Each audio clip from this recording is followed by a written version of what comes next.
And Dartmouth takes the lead once again. They lead 5-4 off a home run with 2 outs. And now Seattle University is doing a comeback here. It looked like they were going to be run rule. Now they're only down 4 with no outs in the top of the 5th. Yeah, Seattle was in a tough spot, but now able to put up 4 runs. There's still no outs as Sapp sits down Spadafora. That'll be Sapp's first K of the day. 28th strikeout on the season. Good job by Sapp to settle down, settle in, and record a strikeout as the Red Hawks now get back to the top of their lineup with Frankenberger. She tripled back in the 3rd inning. So a threatening hitter in the box for the Red Hawks.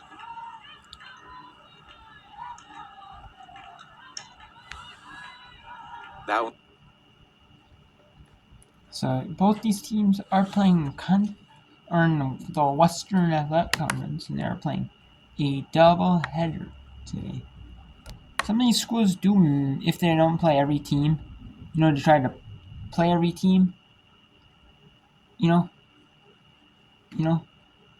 Like they'll schedule like a doubleheader. Teams will. They'll play a doubleheader with conference teams. Some conferences don't throughout the whole year. And just play the traditional 3 weekend games against conference opponents. During like a certain part of the year, and they don't play every team in conference. However, I know some do it more midweek. They'll play conference teams midweek. Like a couple games to play games against every conference team.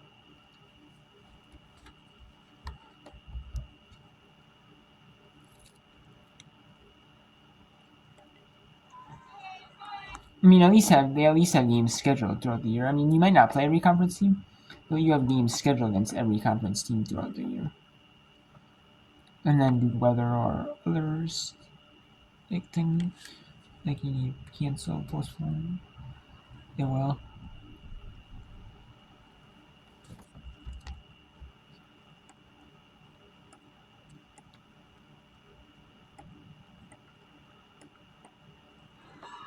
Two one now to Wilson. Wilson walked in the 4th, singled in the 3rd. She fouls that one back.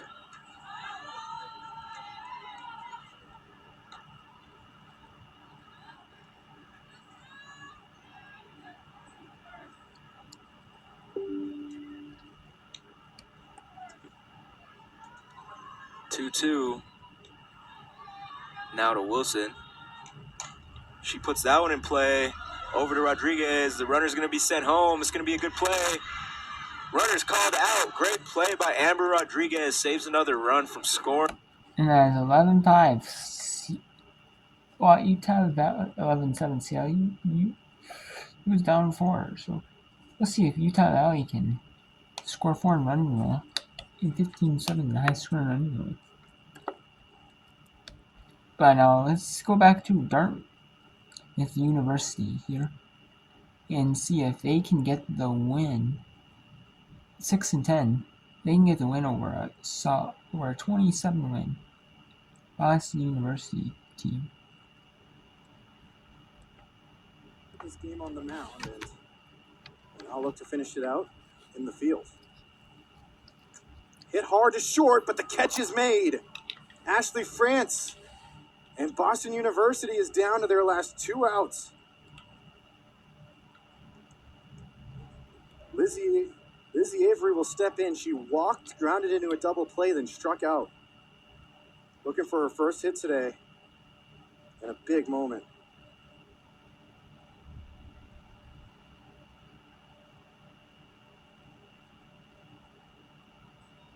First pitch is in there for a called strike. Hall has been terrific. Since she came into the game, has only surrendered 3 hits with 4 strikeouts and only the lone earned run. That came last inning. Fouled off, and the count 0-2.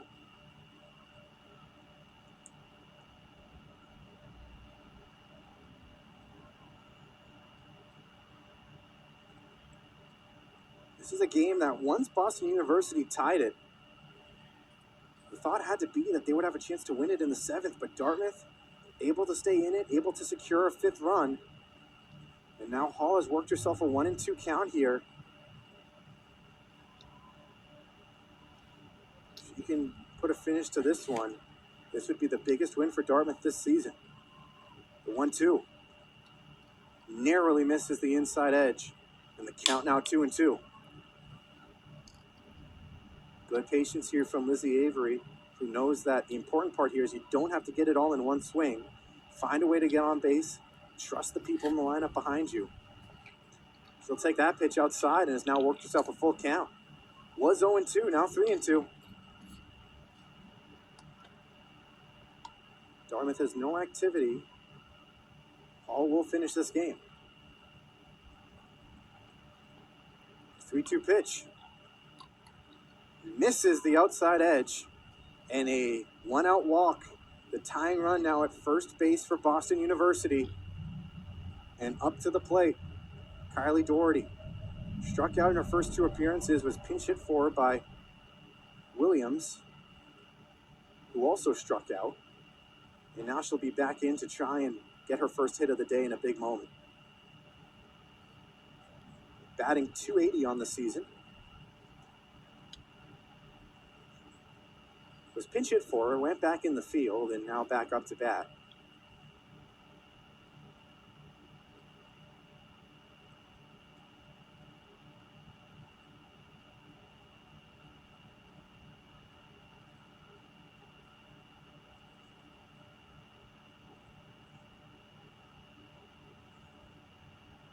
We're also going to get a pinch runner on the play, hence the stoppage. So Doherty will step back in, but Ricard will step into first base to pinch run. So Ricard, we've seen what she's done on the mound today.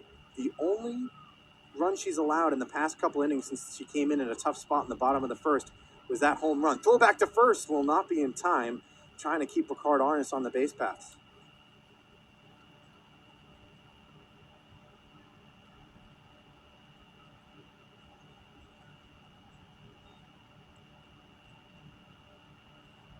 The 0-1 delivery misses 1-1. Should be noted in the career for Ricard, as far as I can tell, she does not have a stolen base.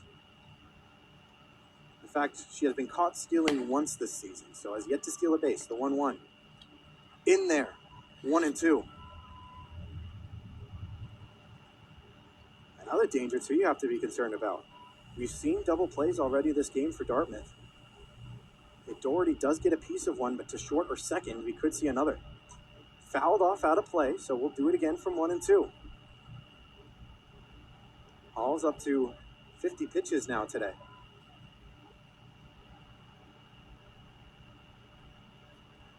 .50 pitches, 4 strikeouts, only the lone walk. 1-2. Taken, close one, but the count will go to 2-2. The patience we've seen from Boston University the last couple at-bats has to be commended. Some very, very close pitches to the zone that they've taken to work the count into their favor. 2-2. The pitch from Hall. Really good job by Doherty on a late swing just to get a piece of it and keep the at-bat alive.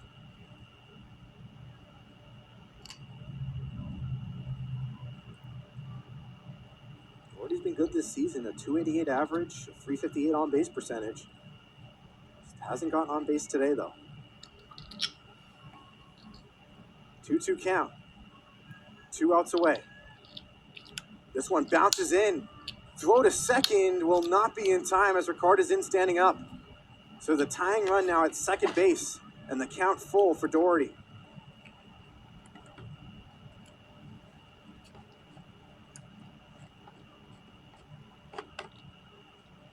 And now the concern for Dartmouth is, if Doherty does find a way to get on base, that would represent the go-ahead run here in the top of the 7th. The 3-2 pitch, fouled off.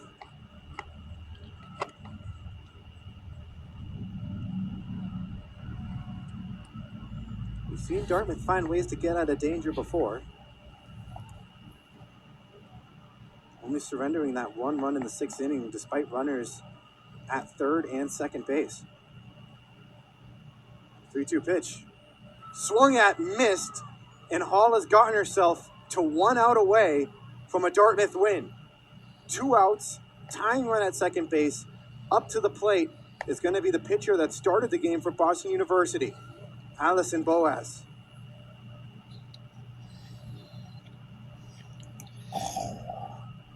Boaz homered in one of her earlier appearances, as she'll take the first pitch for strike 1. In her last appearance, she popped out to short, also struck out to start the game. If she can find a way to get a ball in play, we will have a bottom of the 7th. But she will be down to her last strike, 0-2.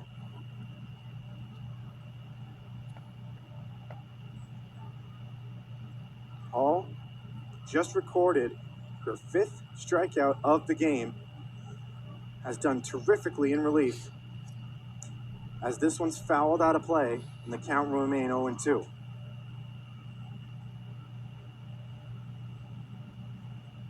For Hall, this could go down as yet another win on the season for her if she can find a way to get out of this spot. Once again, the 0-2 popped up. The catch is made, and Dartmouth has the victory. They win 5-4 against a Boston University team that only had 3 losses on the season coming into today. And Boston University gets upset on the road by Dartmouth University. Dartmouth wins 5-4.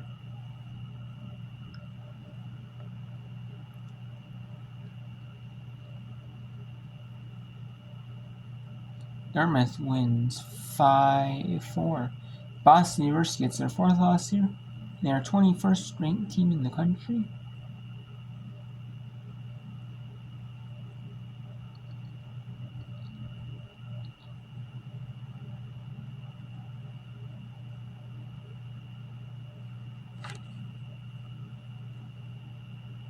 Boston University was the 21st ranked team in the country. They still might be ranked, but annoying. See, so we got Utah Valley leading Seattle U 11-7.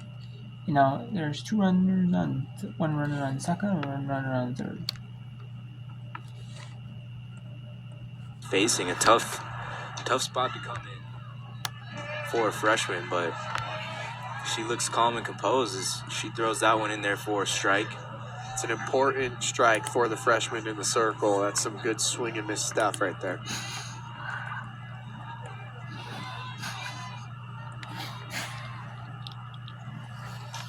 That one fouled off by Armendariz. That runs it 2 balls, 2 strikes now.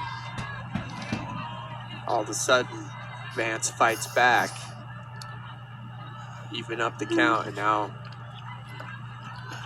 has a pitch to work with here to try and get Armendariz out chasing. Triples. The 2-2 from Vance. Armendariz puts that one out deep. Center fielder at the warning track, and Benny's gonna come in and tag up and score with ease. That'll run the score now to 12-7. Good job by Armendariz. You know, didn't get on base, but got her 6th RBI of the game. 6 of the 12 Armendariz is responsible for. So that's an important sequence there as well by Megan Gibbs with the no-out bunt to put those runners in that position. It's exactly why head coach Cody Thompson wanted to manufacture that run there. That brings up Angel Mann now. She fouls that one out of play for the first pitch of the at-bat. Mann singled in the 2nd and got on in the 4th after an error from the shortstop.